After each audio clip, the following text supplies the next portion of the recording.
Mayong adlaw kaninyo mga ka-farmers.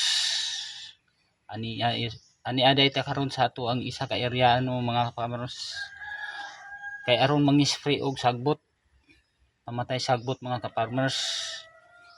Ani akong gamit mga ka-farmers, round up og kuan. Napsak pero mano-mano lang ta mga ka-farmers kay ang atong isa ka sprayer nga di makina is tuwa sa pikas nga area ka-farmers no.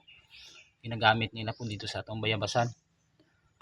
Karong mga ka-farmers akong ipakita sa inyo ha ang diskarte po nako pagpang-spray o pagpang-mix ani ato ang napsak mga ka-farmers para kung kamo na po ang mga spray mga ka-farmers is naano may mga ideya para kuan nindot ni siya po gamiton isa ka-farmers ang uban mga ka-farmers is pag mga spray sila ginagamitan nila og 2,4-D.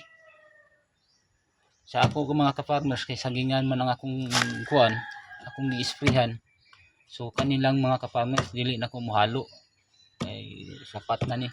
Ang 2,4-D man gud mga ka-farmers sa base sa akong naobserbahan, pag na-sprayhan nimo ang isa ka saging sigurado gyud patay or either mabuak ang ihang mga punuan mga ka-farmers, mangliki siya.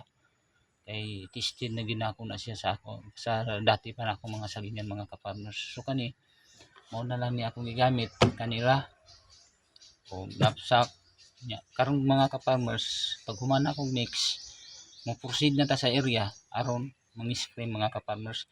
Pakita lang gyapon na akong mga ka-farmers kung unsay akong mga diskarte dito aron dili ma-sprayhan ang atong mga saging mga ka-farmers.